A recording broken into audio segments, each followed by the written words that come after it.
Someone once said, "Woe to the hypocrites! You cross land and sea for a single convert, only to make them twice as fit for hell as you are yourselves. Woe to you hypocrites, you blind fools!" Well, that's pretty harsh. You know who said that? Jesus. He had little tolerance for folks who wrap themselves in faith and then injure or take advantage of or abuse their neighbors. Those who pretend to care about others but live in a way that always puts themselves first and others last. That's not holy. Christian author Brennan Manning once wrote, "The greatest single cause of atheism in the world today is Christians who acknowledge Jesus with their lips, walk out the door, and deny him by their lifestyle. That is what an unbelieving world simply finds unbelievable." We know this, but the truth is there is sometimes a gap between what we confess and how we live. John writes, "Those who say they have no sin deceive themselves, and the truth is not in them." It seems to me that there is a type of hypocrisy that is unavoidable for followers of Jesus. I'm not sure it is possible to be a Christian without being a hypocrite. I say that because Christians are always a mixture of "I believe, help my unbelief," a mixture of saint and sinner. Of course, there is a way to eliminate that unbelief. There is a way to do away with the doubt and to completely erase any gap between our faith and our living. We can actually erase hypocrisy. The way to ensure that our beliefs and our actions align is to adjust our beliefs to our practice. In other words, lower your expectations to something that you will always be able to meet.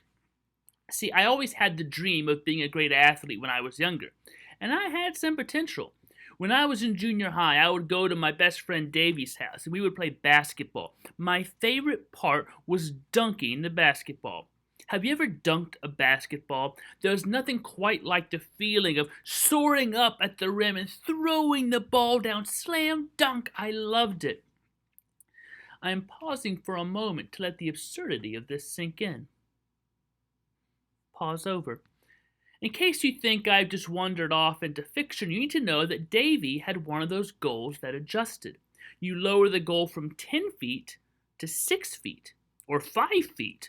It was impossible to miss. See, much like the basketball goal, the way to ensure integrity between belief and action is to lower them so that you can't miss. But that's not possible with Christianity, because the expectations for our lives are not something we set ourselves. They are set by Christ. He believes we can love neighbor and enemy and the people we meet in these pews.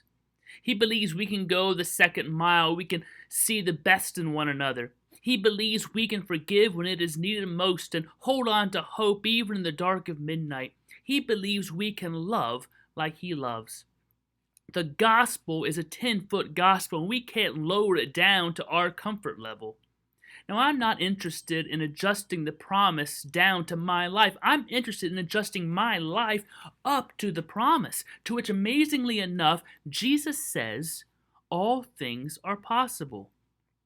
The reason we get in so much trouble with this in church is because in church we say out loud who God calls us to be. Good neighbors, lovers of all people from all walks of life and all countries, doers of good works, forgivers of those who hurt us, generous with what we've been gifted. We don't lower the bar. We don't omit the expectation. We keep the calling at 10 feet, and we live into that hope every day. It is a holy love that brings our best selves to the front. It is a 10-foot high gospel that calls us to be the best people we can imagine, that calls us to trust the deepest hope we can hold, that calls us to live like God brings life from death. It is a call to trust God with every moment, with every decision, with every relationship. To such a calling, the only honest thing we can say is, well, Lord, I believe. Help my unbelief.